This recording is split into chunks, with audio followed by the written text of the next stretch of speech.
আজকে আমরা উপস্থিত হয়েছি শ্রী রবীন্দ্রনাথ ঘোড়াইয়ের শ্রী বাসভবনে হরি কথা কৃষ্ণ কথা শ্রবণ করার জন্য।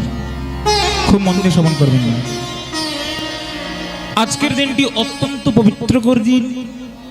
এই পবিত্রকর দিনে আজকে হরি কথা কৃষ্ণ কথা পারম্যের পূর্ব আমার অধমের দিন শ্রী গৌর সুন্দর দাস এবং আমার এই ছোট্ট সম্প্রদায়ের পক্ষ থেকে সবাই রাতুল যুগল চরণে ভক্তিমতী মায়েদের চরণে অনন্ত কোটি দণ্ডবোধ প্রণাম।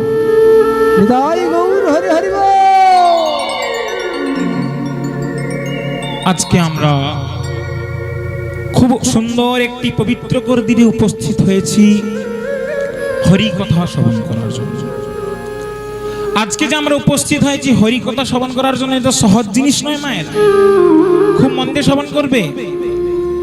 মনে হচ্ছে যে আমি ওখানে হরি কথা হচ্ছে যাব শ্রবণ করে নেব, না, এত সহজ জিনিস নয়। সবাই যেখানে হরি কথা শ্রবণ করতে পারবে তার জন্য কিন্তু সৌভাগ্যের প্রয়োজন। এর জন্য মহাজন খুব সুন্দর বর্ণনা করছেন। কি বর্ণনা করেছেন?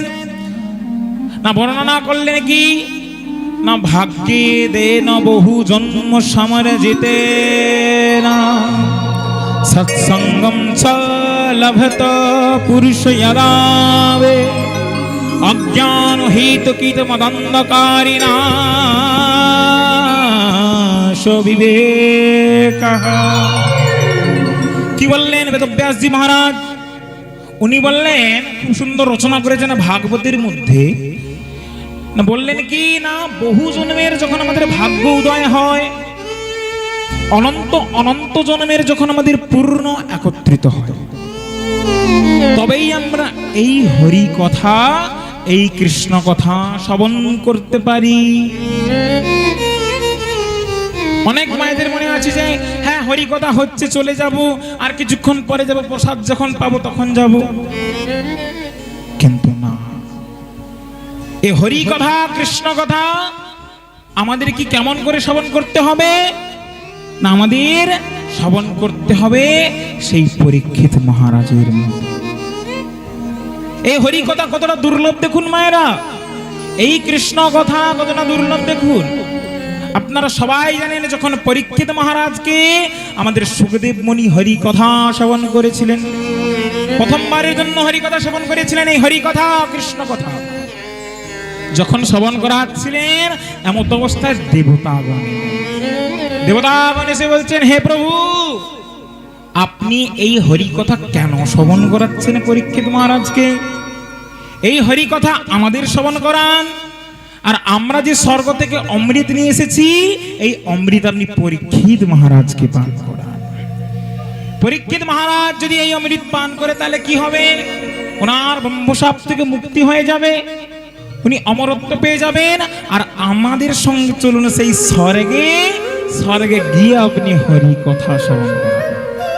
উনি মনের মধ্যে বিচার করলেন। দেখুন মায়েরা, এই তিন জগতের মধ্যে, এই তিনটি লোকের মধ্যে, স্বর্গলোক মর্ত্যলোক পাতাল, এই তিনটি লোকের মধ্যে সব থেকে যদি কোনো স্বার্থপর ব্যক্তি থাকে, 1 নম্বর লাইনে দেবতাগণ। প্রেম সে একবার বলো, আরে বলো না।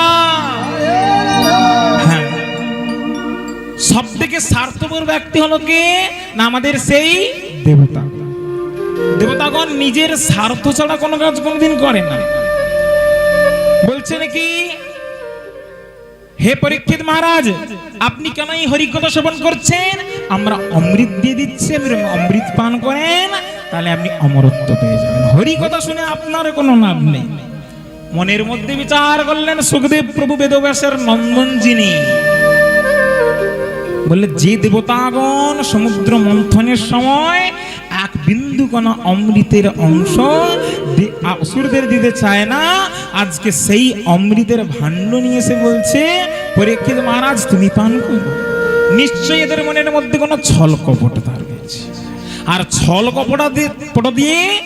কপটতা দিয়ে কোনোদিন ভগবানকে লাভ করা যায় না। এর জন্য মহাজন বলেছেন নাকি, গাহ গাহ পুনঃ গৌরাঙ্গের গুণ সরল করিয়াম। আমাদের মনটাকে সরল করতে হবে। দেবতা হলে কি হবে, কিন্তু মনটা সরল। মনের মধ্যে কি চিন্তা ভাবনা করেছে যে আমরা এই অমৃত, প্রকৃত যে অমৃত, দেখুন পরীক্ষিত মহারাজের কাছে যে কি অমৃত নিয়ে এসেছে না, এই অমৃত হলো পান করলে অমরত্ব পাওয়া যায়। পৃথিবীতে কোনোদিন কোনো জিনিস চিরস্থায়ী নয়, সময়ের সময়সীমা রয়েছে। দেবতাগণ তাদের একটি সময়সীমা রয়েছে, যিনি ইন্দ্রের পদে বসে রয়েছেন ওনার একটি সময়সীমা রয়েছে। সময়সীমা যেদিন শেষ ওনাকেও ইন্দ্রের পদ থেকে ছেড়ে চলে যেতে হবে। প্রেম সে একবার বলো। আমাদের প্রাইম মিনিস্টার, প্রধানমন্ত্রী যিনি এখন আমাদের দেশটাকে চালাচ্ছেন, উনি হয়তো আর 10 বছর, 15 বছর, 20 বছর চালাবেন। তারপরে কি প্রধানমন্ত্রী পদ একই থাকবে, কিন্তু সিংহাসনটা অন্যের হাতে চলে যাবে। তেমনি ভাবে এই দেবতাগণের মনে অহংকার ছিল। অহংকারের জন্য যিনি সুখদেব প্রভু ওনাদের কি করলেন, বিতাড়িত করলেন ওখান থেকে। বললেন তোমরা অভুক্ত, তোমরা যদি অনুগ্রহ করে বিনীতি করে বলতে প্রভু আমরাও এই হরি কথা শ্রবণ করতে চাই, তবে শ্রবণ করাবা, কিন্তু তোমরা মনের মধ্যে কি অহংকার নিয়ে এসেছো। প্রভু আমাদের কোনোদিন অহংকার সহ্য করেন না মায়েরা। দেখুন আমাদের অহংকার হয়েছিল কার মনে, খুব মন দিয়ে শ্রবণ করবে। অহংকার হয়েছিল আমাদের সেই দুর্যোধনের মনে। মহাভারতের দুর্যোধন গোয়ালাকে বলছে, আমাদের কৃষ্ণকে গোয়ালা বলে ডাকি, বলছে হে গোয়ালার ছেলে, তুমি তো কোনোদিন রাজভোগ গ্রহণ করো না, আগামী দিন আমার বাড়িতে আসবে, তোমাকে আমি রাজভোগ গ্রহণ করব। বলে এত অহংকার তোমার? বলে ঠিক আছে, তোমার যেমন ইচ্ছে আমি পূরণ করব। এই বলে আগামী দিন যখন গেলেন রাজভোগ গ্রহণ করার জন্য, রাজ সিংহাসনে বসে রয়েছে কে, দুর্যোধন। দুর্যোধন রাজ সিংহাসনে বসে রয়েছে, আজকে কৃষ্ণ এসেছে, বললে দাও কোথায় তুমি রাজভোগ গ্রহণ করাবে আমাকে? বলে হ্যাঁ গ্রহণ করাবো তো। এই বলে যখন আজকে আসনে পেতেছে, খুব সুন্দর করে 56 ভোগ সাজিয়েছে মহারাজ। যেই ভগবান আজ গ্রাসটি গ্রহণ করলেন, প্রথম গাছ, এদিকে সেই আমাদের পরাশরী পিসি, সেই ভিতরে স্ত্রী পরাশরী পিসি বলছে কৃষ্ণ তোর জন্য এই কদলী বৃক্ষটা লাগিয়েছে। যেই দিন প্রথম কদলী হবে, যেই দিন প্রথম কলা হবে, সেই দিন প্রথম আমি তোকে পাবো, তারপর আমরা পাবো। এটা হলো আমাদের কি না ভক্তি। এই সংসারের মধ্যে কি আমরা ভগবানকে নিয়ে ভাবি। এই সংসারে যে আমাদের ভালোবাসা, তা হলো কি স্বার্থের ভালোবাসা। স্বার্থের ভালোবাসা। এর জন্য আমাদের তুলসীদাস মহারাজ খুব সুন্দর একটি চৌপাই লিখেছেন, কি সুর নর মুনি সবকে রীতি अमन सार्थक लागी करे सब प्रीति। सुर नर मुनि सबकी ये रीति सार्थक लागी करे सब। खूब मन দিয়ে শ্রবণ করবে। কি বললেন না, সুর নর মুনি, সে সুর হোক, নর হোক, মুনি হোক, মানুষ হোক, দেবতা হোক বা অপ্সরাই হোক, স্বার্থের জন্যই তোমাকে কিন্তু ভালোবাসে। স্বার্থে, বিনা স্বার্থে কোনোদিন কাউকে কেউ ভালোবাসে না। এই যে আমাদের মাতার সঙ্গে পুত্রের সম্পর্ক, স্ত্রীর সাথে একটা স্বামীর সম্পর্ক, ছেলের সাথে বাবার সম্পর্ক, এগুলো হলো কি না কোনো স্বার্থ নিশ্চয়ই লুকিয়ে রয়েছে। একমাত্র বিনা স্বার্থে ভালোবাসে কি? একমাত্র বিনা স্বার্থে ভালোবেসেছে আমার কিশোরী যে রাধা রানী। কৃষ্ণকে যে আমরা ভালোবাসি কি কেমন স্বার্থ বলবেন? আমরা তো স্বার্থ নয়। দেখুন বাড়িতে খুব সুন্দর রন্ধন হচ্ছে, এ গোপালের মা, আরে বাড়িতে তো দুজন আছি, এইটুকু ফুলকপি এটা হলেই আমাদের দুজনের হয়ে যাবে। কোনোদিন আমরা ভগবানকে নিয়ে ভাবি? বলুন তো, যে আমাদের বাড়িতে 3 জন রয়েছে, ভগবান বলছে আর আমার জন্য তো কোনোদিন খাবার তৈরি হয় না, আমি কেমন করে পাবো? প্রেম সে একবার বলো রাধে রাধে। আমার জন্য কোনোদিন তুমি রন্ধন করেছো? রন্ধন করেছো নিজেদের কথা চিন্তন করে। ভগবান বলছে আমি বস্তুর জন্য ভুকা নয়, আমি ভুকা প্রেম কা ভুকা। তো প্রেম দিয়ে যদি একবার আমাকে ডাকে তবে আমি তার প্রেমে বাঁধা হব। পরাশরী দেবী পিসি বলছে কৃষ্ণ তোর জন্য কদলী বৃক্ষটা লাগিয়েছিলাম, তুই কি আসবি না? একবার আইরে কৃষ্ণ, এই কদলী বৃক্ষের কদলী আজকে পেকে পেকে মাটিতে পড়ে যাচ্ছে, তোর জন্য হয়তো আমি 56 ভোগ তোকে পাওয়াতে পারছি না, আমার তো কোনো সামর্থ্য নেই, আমার তো কোনো ব্যবস্থা নেই তোকে যে খুব সুন্দর করে সেবা দেবো, বাড়িতে বসিয়ে সেবা দেব, আমি যে কাল। আজকে প্রভুর কাছে প্রার্থনা করে বলছে কৃষ্ণ আর থাকতে পারে। ভগবান বলছে আমার মান যদি চলে যায় চলে যাক, কোনো ক্ষতি নেই, কিন্তু আমার ভক্তের মান আমি কোনোদিন হারাতে দেই। ও গো দয়াময়, ও গো করুণাময়,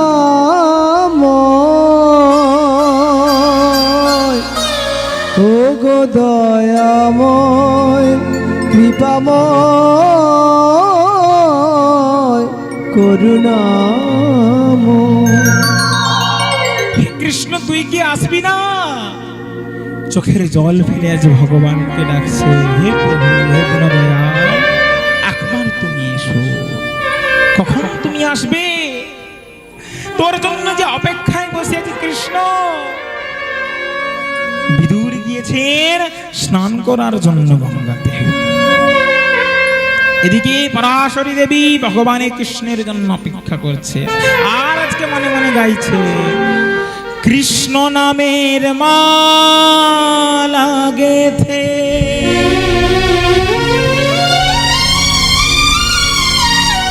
আমি দিলাম তোমার গলে, এ সংসারে তুমি বিনা আমার বন্ধু কে বায়াছে, কৃষ্ণ নামের মালা গেথে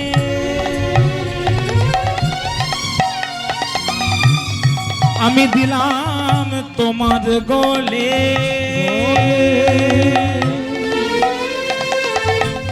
এ সংসারে তুমি বিনা বন্ধুকে বায়াছে, কৃষ্ণ নামের মালা গেথে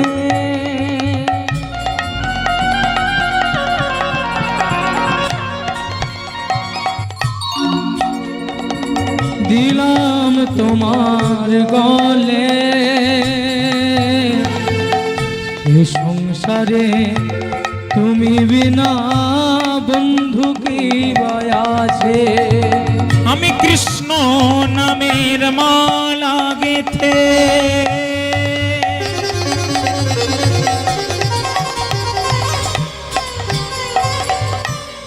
দিলাম তোমার গলে,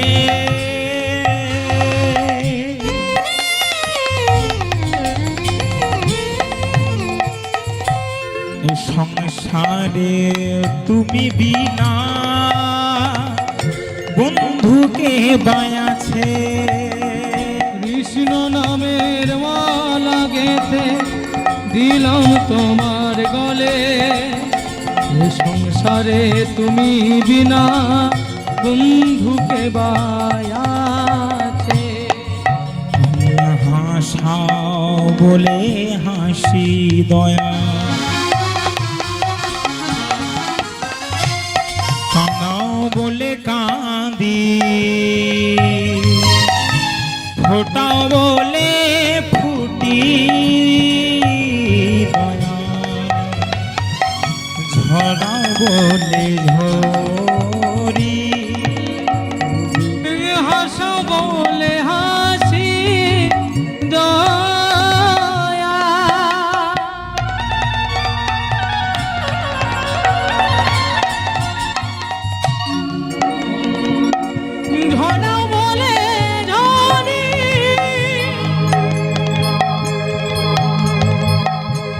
কাঁদাও বলে কাঁদি দয়া, হাসাও বলে হাসি।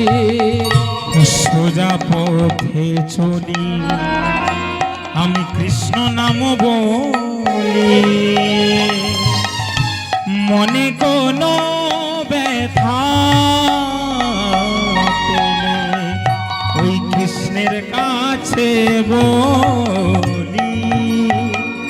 সোজা পথে চলি মুখে কৃষ্ণ কথা বলি, মনে বড় দুঃখ পেলে কৃষ্ণের কাছে বলি।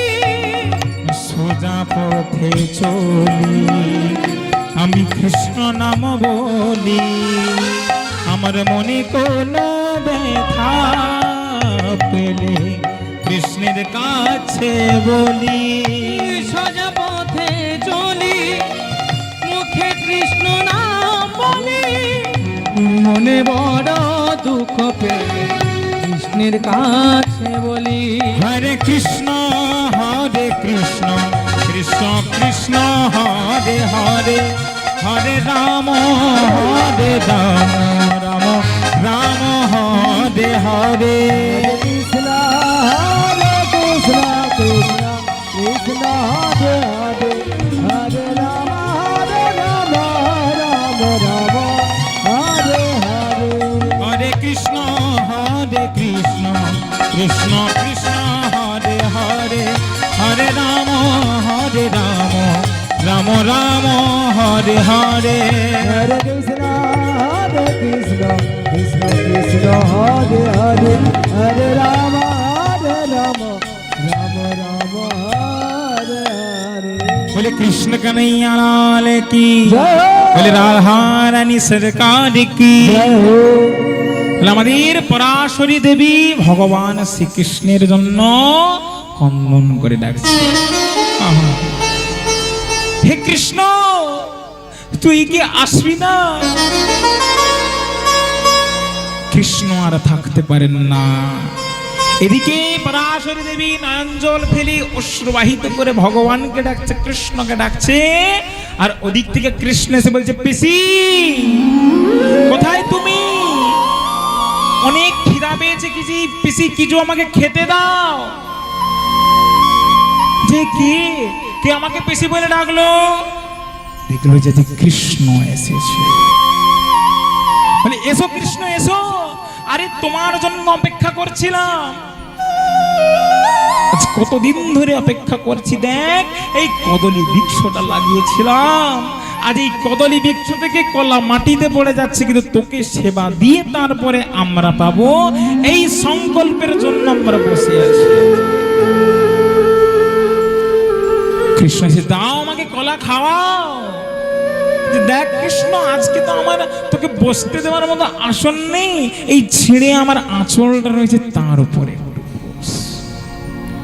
পর্ণকুটির খড়ের খুব সুন্দর ছোট্ট কুটিয়া, ওখানে বসতে দিলেন। আর এমন ভাবে বিভক্ত হয়ে গেলেন পরাশরী দেবী, আজ কলার কি শ্বাসটা ফেলে দিয়ে ছিলকাটা পাওয়াচ্ছেন। ভগবান প্রেম সে গ্রহণ করেছে। প্রেম সে একবার বলো। রাধে রাধে। আপনাদের মনের মধ্যে প্রশ্ন আসবে, ভগবান এই কলার ছিলকা কেন খেলো? না, এই কলার ছিলকার মধ্যে প্রেম বস্তুটা ছিল, কিন্তু ওই দুর্যোধনের 56 ভোগের মধ্যে প্রেম ছিল না, ওতে ছিল অহংকার। ভগবান দুটো জিনিস কোনোদিন সহ্য করেন না মায়েরা, খুব মন দিয়ে শ্রবণ করবে। এক হলো ভক্তির নয়নে জল, আর হলো ভক্তের অহংকার। দেবতাগণের মনের মধ্যে আজকে কি হলো? অহংকার আসায় এই হরি কথা দিল না, কৃষ্ণ কথা দিল না। তো আজকে আমরা যে হরি কথা শ্রবণ করতে পারছি, আমরা কোনো সাধারণ আজকে নয়, আমরা আজকে অনন্ত ভাগ্যের উদয় হয়েছে, তবে আমরা এই হরি কথা শ্রবণ করতে পারছি। এর জন্য মহাজন বললেন, গৌরাঙ্গ বলিতে হবে পুলক শরীর, হরি হরি বলিতে নয়নে বহে। সেই দিন আমার জীবন সার্থক হবে যেই দিন আমরা হরি হরি বলতে গৌর নামে যেই দিন আমাদের অশ্রুবারি ঝরবে। আমাদের নিত্যানন্দ প্রভু চৈতন্য মহাপ্রভু আমাদের মতো প্রতিটি জীবকে উদ্ধার করার জন্য এই ধরাধামে আবির্ভূত হয়েছে, কিন্তু আমাদের ভগবানকে আমরা চিনতে পারলাম না, আমাদের ইষ্টকে আমরা চিনতে পারলাম না। আমরা এই দুনিয়ার নবদ্বীপে প্রভুকে পেয়েও আমরা ধরতে পারলাম না। মহাজন বলছেন যেই দিন তোমার জীবন সার্থক হবে, যেই দিন তোমার অশ্রুবারি ঝরবে। কার জন্য? দেখুন আমাদের সংসারে পুত্র কিছু বলে দিয়েছি, ঠস ঠস করে অশ্রুবারি ঝরে পড়বে মাতার নয়ন দিয়ে। স্বামী কিছু বলে দিয়েছে, স্ত্রী কি করবে? স্ত্রীর নয়ন দিয়ে অশ্রুবারি ঝরবে। কিন্তু ভগবানের নামের জন্য কোথায় অশ্রুবারি ঝরে তো? এত সোজা অবস্থা নয়। ভগবানের জন্য কন্দন করা, ভগবানের জন্য অশ্রুপাত করা, তার জন্য কি লাগে না? ভক্তি লাগে, প্রেম লাগে। সে প্রেম কার মধ্যে ছিল? সে প্রেম ছিল আমাদের যশোমতী মাইয়া ব্রজবাসীদের। সেই ব্রজের ব্রজবাসীগণ, অষ্ট সখীগণ এদের ছিল। তো আমাদের চৈতন্য মহাপ্রভু এই ধরাধামে আবির্ভূত হয়েছেন। খুব সুন্দর কথা মনে পড়ে যায় একটা কথা বলতে গিয়ে। এই কথা আমাদের নবদ্বীপে একজন বাবাজি মহারাজ ছিলেন, ওনার নাম হলো শ্রী রামদাস বাবাজি মহারাজ। উনি কি করতেন? গৌর নামে বিভক্ত হয়ে এমন ভাবে ভজন করতেন, ভজন করতে করতে অশ্রুজল বয়ে গিয়ে যেখানে বসে থাকতেন মাটি কাদা হয়ে যেত, মাটি কাদা হয়ে যেত। এমন গৌর নামের প্রেম। একদিন এক সেঠজি এসে বলছে, বাবা আপনি কেমন করে গৌর হরিকে ডাকেন, যে এমন প্রেম দিয়ে ডাকেন, নয়ন জল বইতে বইতে যেখানে বসে থাকেন মাটি কাদা হয়ে যায়। বলেন শোনো, এই যে আমি গৌর হরিকে ডাকি কেমন করে জানো? কোনোদিন তুমি চাপা কলে দেখেছো? না, হ্যাঁ দেখেছি। না, চাপা কলের নিচে একটি কলসি দিয়ে দেবে, চাপা কলটি চাপ দেবে, কি হবে? চাপ দিতে দিতে এক সময় জল পড়তে পড়তেই কলসিটা পরিপূর্ণ হয়ে উপচে মাটিতে পড়ে যাবে। পড়ে যাবে তো? হ্যাঁ কি না? হ্যাঁ, পড়ে যাবে। জলটা যখন মাটিতে গড়িয়ে পড়বে তখন কি হবে না, নিজে যে মাটি হোক বা কিছু অবস্থান হোক, পাথর হোক, মাটি হোক বা যে কোনো ভূমি থাকুক না কেন, ওটা কি হবে না পিচ্ছিল হয়ে কাদা হয়ে যাবে। যদি মাটি থাকে কাদা হয়ে যাবে, পাথর থাকলে কি হবে না ওখানে জল পড়ে একটু পিচ্ছিল হয়ে যাবে। আজকে কি হয়েছে না, আমি গৌর হরিকে এমন প্রেমে বিভক্ত হয়ে ডাকছি, আমার হৃদয়টা পরিপূর্ণ হয়ে উপচে পড়েছে। প্রেম সে একবার বলো, রাধে রাধে। আজ গৌর হরির এমন প্রেম। এর জন্য মহাজন লীলার এক পাশে দাঁড়িয়ে বললেন কি, আর কবে নিতাই চায়